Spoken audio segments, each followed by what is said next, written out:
Good morning to all of you. जैसा कि आप लोग को पता है कि पेट का अगर कोई सबसे ज़्यादा इम्पोर्टेंट टॉपिक है तो मैथ का डीआई है। मैथ में 25 क्वेश्चन टोटल मैथ से आएंगे, जिसमें से 5 क्वेश्चन आपके percentage, average, fraction, decimal, square root, power, इन सब से आएगा और 20 क्वेश्चन आपका डीआई से आएगा। समझ लो आप पूरा 100 मार्क्स का एग्जाम है, उसमें से 20 नंबर का आपके डीआई आएगा। 10 नंबर का आपके ग्राफ और उसका विश्लेषण और 10 नंबर पे क्या है, तालिका और उसका विश्लेषण। तो अभी मैं स्टार्ट कर रहा हूँ, आपको ग्राफ बताऊंगा, उसके बाद इसके क्वेश्चन कराने के बाद फिर बाद में दूसरे या तीसरे लेक्चर में आपका तालिका वाले क्वेश्चन शुरू होंगे। ओके, ठीक है। तो सबसे पहले, और हाँ, डीआई जो होता है डाटा इंटरप्रिटेशन, मैथ का सबसे सिंपल, सबसे सरल चीज अगर कुछ मैथ में है तो होती है डीआई। और आपका 10th लेवल का एग्जाम है पेट का, तो डीआई बहुत ही आसान आएगी उसमें, ठीक है। तो पहले क्वेश्चन से चलते हैं। पहला क्वेश्चन है, ये सब आप ऊपर का ज्यादा पढ़ने की जरूरत नहीं होती है, तभी पढ़ लो। नीचे दिए गए निम्न पाई चार्ट किसी एक परिवार के वर्ष 2001 में विभिन्न मदों पर हुए व्यय तथा बचत को दर्शाया गया है। क्या क्या व्यय और बचत, उसकी जो भी आय है वो इस तरीके से दर्शाई गई है। आलेख का अध्ययन कीजिए, ये आपका आलेख है, आलेख का अध्ययन कीजिए और आगे दिए गए प्रश्नों का उत्तर दीजिए। एक परिवार द्वारा वर्ष 2001 में विभिन्न मदों पर किए गए खर्च और बचत का प्रतिशत। देखो, अन्य मद पे 20%, बचत पे 15%, भोजन पे 23%, कपड़े पे 10%, मकान पे 15%, बच्चों की शिक्षा पर 12%, परिवहन पर 5%। ठीक है, इसको पढ़ लिए पूरा ध्यान से, इसको बना लो कॉपी में। अब पहले क्वेश्चन पे आते हैं। परिवार का सबसे अधिक व्यय निम्न पर हुआ, तो देखो इसमें सबसे ज्यादा व्यय किस पे हुआ है? अन्य मद में कितना है? 20, भोजन पे कितना है? 23%। तो सबसे ज्यादा किस पे खर्च किया उसने? भोजन पे। तो कौन सा ऑप्शन आ गया? ए। ठीक। दूसरा, परिवार के वर्ष में हुई कुल बचत, बचत कितनी हुई? 15%। निम्न पर हुए व्यय के बराबर थी, तो किसके व्यय के बराबर है? बचत किसके व्यय के बराबर है? मकान पे। बचत का 15% किसके बराबर है? मकान के 15% के, दोनों बराबर हैं। तो इसका आंसर कौन सा हो जाएगा? परिवार की वर्ष में हुई कुल बचत निम्न पर हुए व्यय के बराबर है, तो किसके बराबर आ गया? मकान के। ठीक है, 5 क्वेश्चन में से 2 से 3 क्वेश्चन में आपको कुछ करना ही नहीं होता, बस ग्राफ पढ़ के आंसर देना होता है। ठीक, इन दोनों का हो गया। आगे चलते हैं। परिवहन और मदों पर, परिवहन में कितना है? 5%, मद में कितना है? 20%। परिवहन और मदों पर कुल मिलाकर आय का कितना परसेंट व्यय हुआ? तो दोनों को मिला दो, अन्य मद और परिवहन कितने हो गए? 25%। आंसर आ गया। 3 क्वेश्चन हो गए, कहीं पे पेन चाहे जरूरत पड़ी नहीं हुई ना? ठीक, आगे आ जाओ 4th क्वेश्चन पे। यदि परिवार की कुल आय 1 लाख रुपए है तो बच्चों की शिक्षा पर कितना ध्यान व्यय हुआ? तो बच्चों की शिक्षा पर कितना होता है? 12%। तो 1 लाख का 12%, 12,000। कैसे निकालोगे? 1 लाख गुणे 12/100, तो 1000 गुणे 12 क्या आ जाएगा? 12,000। तो ये आ गया आपका 12,000। ओके, आगे चलते हैं। यदि परिवार की कुल आय 50,000 थी तो मकान पर कपड़ों से कितना अधिक रुपया व्यय हुआ? अब देखो, मकान पर कितना परसेंट है? 15%। कपड़ों पे कितना है? 10%। दोनों का डिफरेंस, मकान पे कितना अधिक है? कपड़े से 5%। तो 50,000 का 5% निकालोगे तो कितना आएगा? 50,000, क्या लिखोगे? 50,000 गुणे 5/100 बराबर कितना आ गया 2500। किसी को कोई डाउट नहीं होगा, देख लो पूरा क्वेश्चन करने में 1 मिनट लगा है। ठीक है, चलो नेक्स्ट क्वेश्चन पे आते हैं। चलो देखो ये दूसरा DI है 6 से 9 तक। निम्नलिखित प्रश्नों में दोनों वृत्तारेखों का अध्ययन करके प्रश्नों के उत्तर दीजिए। ठीक है, तो यहाँ पे अप्रैल माह में एक आदमी का वेतन है और यहाँ पे मई माह में एक आदमी का वेतन है। अप्रैल में कितना कमाता है 24,000, मई में कितना कमाता है 25,000। ठीक है, तो यहाँ पे देखो जो 24,000 रुपए कमाता है उसको कैसे कैसे खर्च करता है। ए में शिक्षा में खर्च करता है 47%। दूसरा जो है बचत में 18%। ठीक, तीसरा है किराया में 4%। बिजली तथा फोन पे कितना खर्च करता है, डी है आपका 14%। विविध पे करता है 21%। इसी तरीके से सेम चीज यहाँ पे भी है। ए है आपका शिक्षा, बी है बचत, सी है किराया, डी है बिजली और ई है आपकी विविध।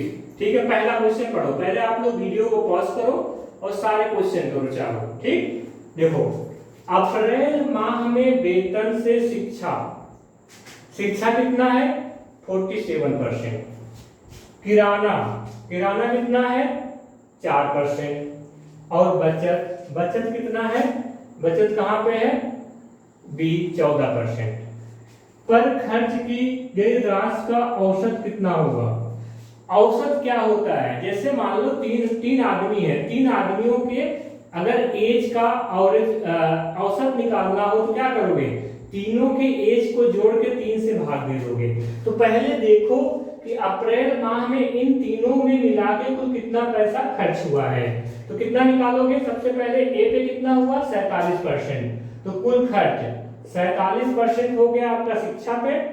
किराना पे कितना हुआ 4%, ओके, प्लस उसके बाद क्या है बचत कितना है 18%। तो कितना आ गया टोटल जोड़ो 51 और 18 9 और कितना आ जाएगा 51 प्लस 18 9 और 6 69%। ओके, तो कुल कितना परसेंट खर्च हो गया 69%।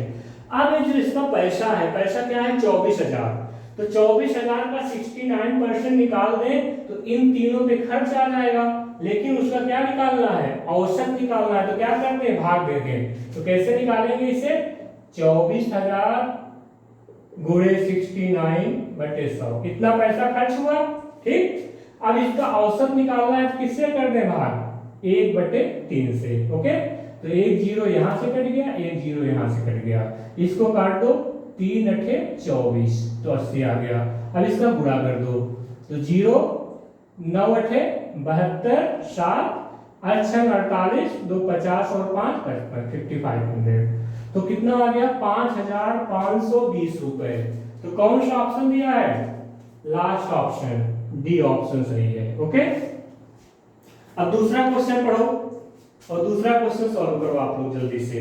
तो पहला क्वेश्चन हो गया, तो पहले को मैं यहां से मिटा दे रहा हूं जिससे यहीं पे अगले क्वेश्चन को यहीं पे सॉल्व कर दें।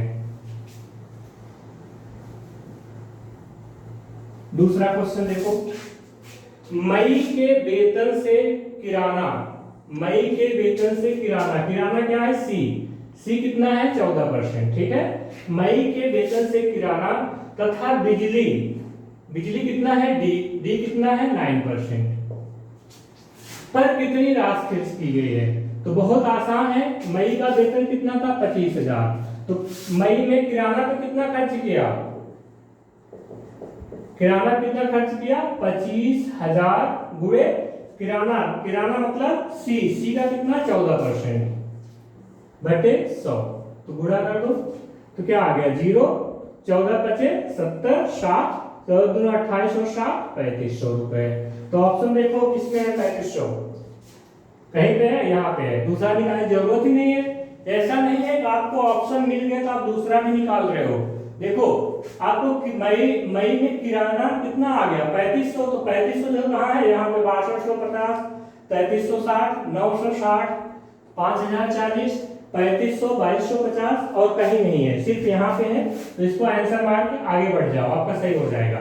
लेकिन अभी क्योंकि आपको समझा रहे हैं इसलिए दोनों चीज निकाल के बताते हैं। अब देखो बिजली पे कितना खर्च किया मई में, तो मई में बिजली पर खर्च तो कितना है बिजली पे खर्च 9%, तो 25,000 गुणे 9/100, तो कितना आ जाएगा 25 9 या 225, तो कितना आ गया 2250। ये देखो यहाँ पे दिया हुआ है 2250 और 3500। ओके, दूसरा क्वेश्चन हो गया। इसको आप तब वीडियो को पॉज करो और थर्ड और फोर्थ क्वेश्चन करो। इसको तब तक मैं मिटा के फिर बता रहा हूं, तब तक आप लोग ट्राई कर लो।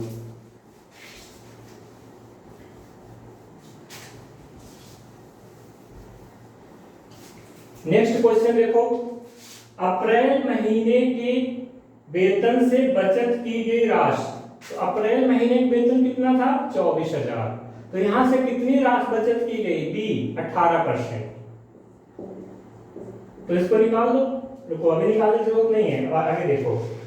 अप्रैल महीने से वेतन के बचत की गई राशि मई महीने के वेतन से विविध खर्च, मई महीने के वेतन से विविध खर्च कितना है 2%, तो 24,000 गुणे 18/100 अनुपाते 25,000 गुणे 2/100। 2 क्यों लिया, क्योंकि विविध की बात कर रहा है, मई महीने का विविध खर्च। तो यहां से ये जीरो यहां से कट गए, 3 0 से कट गए, इसको काट दो 9। अब 24 गुणे 9 करो कितना आएगा 9 चौक 36, 3 9 दूनी 18 और 3 21 अनुपाते 25, तो 216 अनुपाते 25। कौन सा ऑप्शन है, पहला ऑप्शन 216 अनुपाते 25। 3 क्वेश्चन हो गए, लास्ट क्वेश्चन ट्राई करो।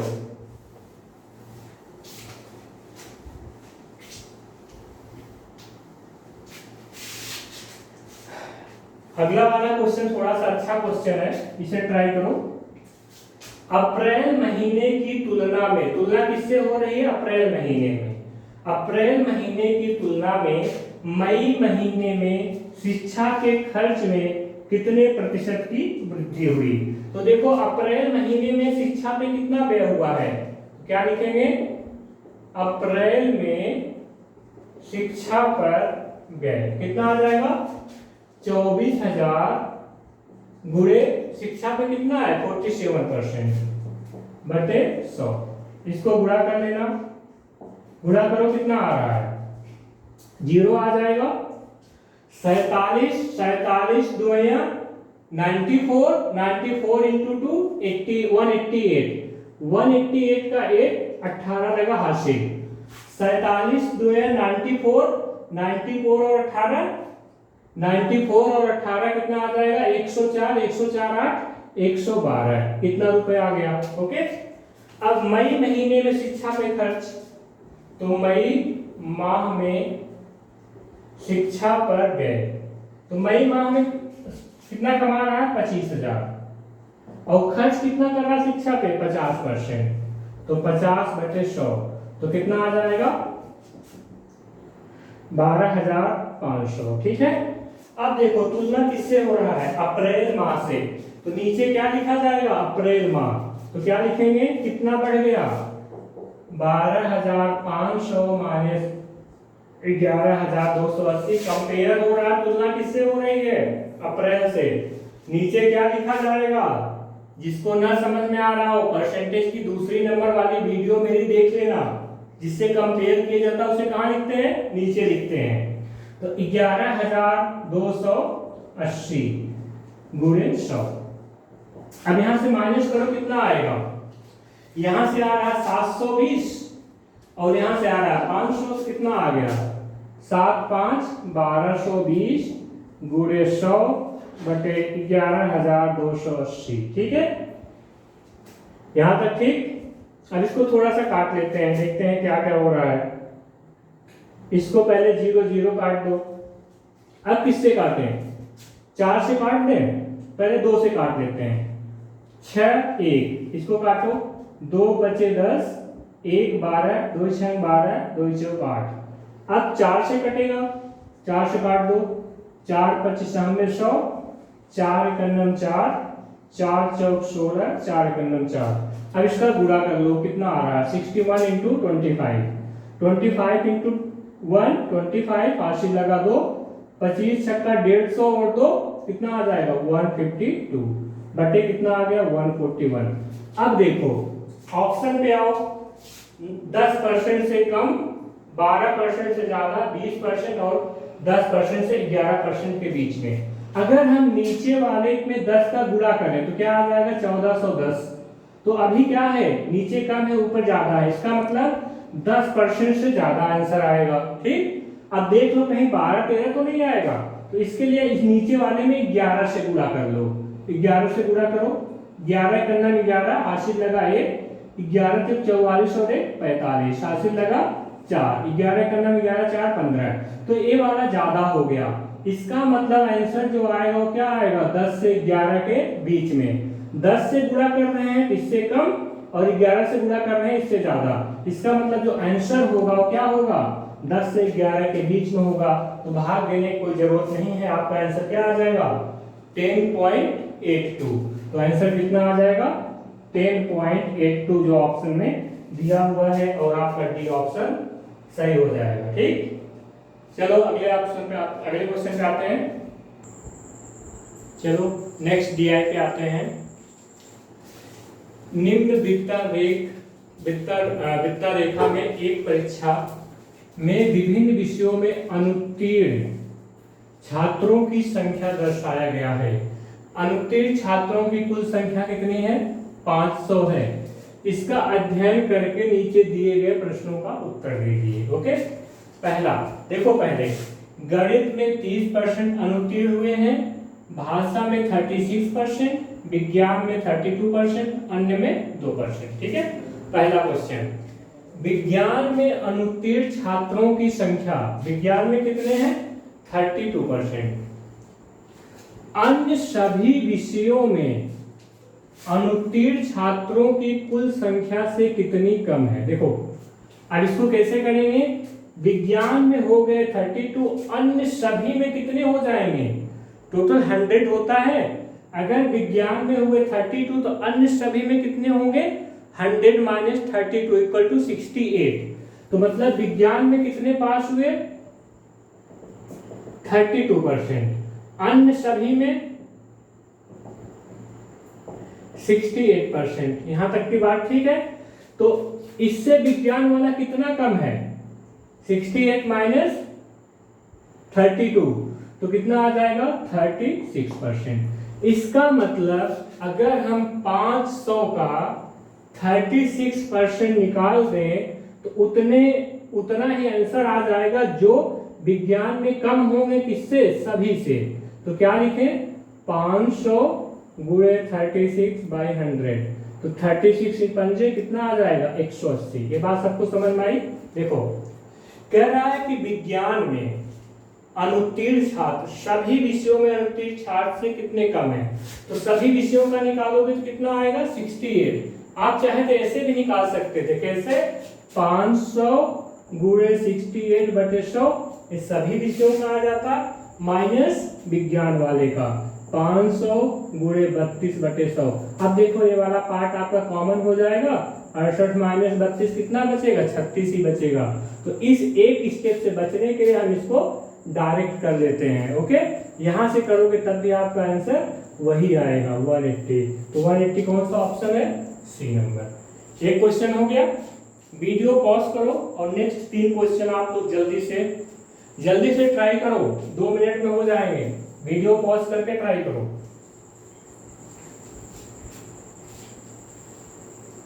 नेक्स्ट क्वेश्चन देखो, गणित में अनुत्तीर्ण छात्रों की संख्या, गणित में कितने अनुत्तीर्ण है 30%।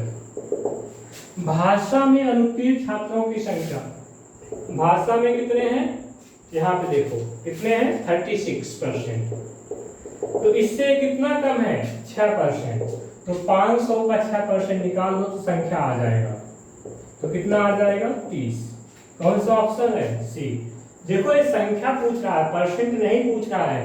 अगर परसेंट पूछता तो हम जिससे कंपेयर करते उससे भाग करते नीचे, लेकिन ये क्वेश्चन आसान है, केवल संख्या पूछ रहा है, इसलिए इसका सी आंसर हो गया। ठीक, आगे बढ़ते हैं। क्वेश्चन आसान है इसलिए मैं बार बार दोबारा नहीं समझा रहा हूं। आगे चलो। उन छात्रों की संख्या कुल कितनी है जो गणित, भाषा और विज्ञान में उत्तीर्ण नहीं हो सके? मतलब गणित, भाषा और विज्ञान में अनुत्तीर्ण हुए हों तो तीनों को जोड़ दो, कितना आ जाएगा? इस पर से 2% को घटा दो। तो या तो हम क्या करें, 500 का 2% निकाल लें अन्य वाला, उसको 500 में से घटा दे, तो 500 का 2% 10 आएगा।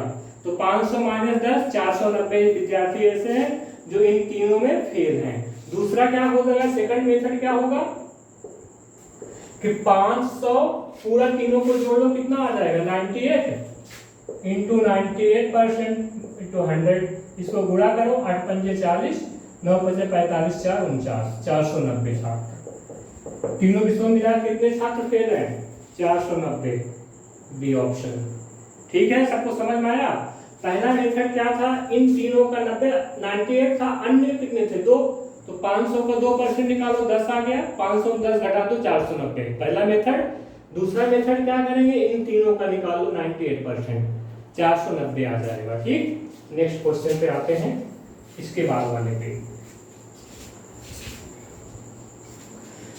गणित और भाषा में अनुत्तीर्ण कुल छात्रों का प्रतिशत, गणित में कितने अनुत्तीर्ण हुए? 30, भाषा में कितने? 36, तो 30 प्लस 36 कितना आ गया? 66%। कितना आसान क्वेश्चन है, कौन सा ऑप्शन? सी। ठीक है, केवल दोनों का जोड़ देना था। गणित और भाषा में कुल कितने परसेंट छात्र अनुत्तीर्ण हुए हैं? तो 66%। चलो नेक्स्ट क्वेश्चन पे आते हैं। गणित में अनुत्तीर्ण छात्रों के वक्रखंड का केंद्रीय कोण कितने अंश का है? ये क्वेश्चन अब आ गया परसेंटेज से, आपको किसमें बदलना है? डिग्री में। ठीक है, चलो इसको समझाते हैं पहले आपको। जैसे मान लो कोई चीज है ये बना हुआ, ये आपका पूरा कितना होता है सब जोड़ के? 100%। ये वाला आपका 25% होगा, ये वाला 25%, 25% और 25%। डिग्री में बात करें तो कितना होता है? 90 अंश। ये कितना होता है? 90 अंश। ये कितना होता है? 90 अंश। और ये कितना होता है? 90 अंश। ओके, इसका मतलब अगर परसेंट की बात करें तो 100% जितना होता है उतना ही डिग्री में क्या होता है? 360 डिग्री। 100% किसके बराबर है? 360 डिग्री के। तो 1% किसके बराबर होगा? 360 बटे 100 बराबर 3.6 डिग्री। ओके, ठीक है। तो यहाँ पे किसका पूछा हुआ है? गणित का। तो 30 डिग्री कितना आ जाएगा? 30% का कितना हो जाएगा? 3.6 इंटू 30। तो इसको कर लो, 36 दूना 72 तिहाई 108, और ये यहाँ पे पॉइंट रहेगा क्योंकि इसका यहाँ पे पूरा हो जाएगा, ठीक हो जाएगा। 36 इंटू 3 108 डिग्री।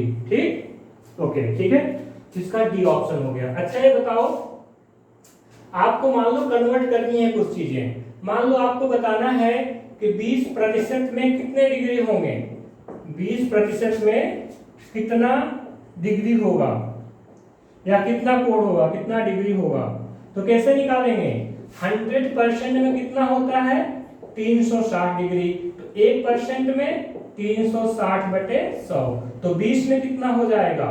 तो 360 बटे 100 गुणे 20 कर देंगे, तो वही चीज आया 3.6 इंटू 20, तो 36 दूना 72 आ जाएगा। एक जीरो यहाँ से, एक जीरो यहाँ से, 72 डिग्री हो जाएगा 20% में। ओके, चलो थोड़ी चीज अब यहाँ पे डिग्री और परसेंट की बात किए हैं तो कुछ चीज और आपको समझाते हैं। परसेंट से डिग्री निकालना हुआ तो क्या लिखा हमने? 100% बराबर 360 डिग्री। तो 1% बराबर इतना कर लिया ऐसे। मान लो आपको डिग्री में कोई चीज दिया होता और उससे आपको परसेंट निकालना होता, तब कैसे करते? तो हमें इसी का उल्टा लिखना होता। जैसे पूछे कि 36 डिग्री में कितने प्रतिशत होंगे, कितने प्रतिशत होंगे? अब इसको कैसे निकालोगे? देखो 360 डिग्री बराबर कितना परसेंट? 100%।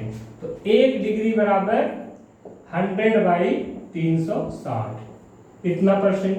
तो आपसे पूछा कितने का, 36 डिग्री का, तो क्या करेंगे 36 का गुणा इधर, 36 गुणा इधर, 100/360 इंटू 36। तो यहाँ से काट दो 10, तो कितना आ गया 10%।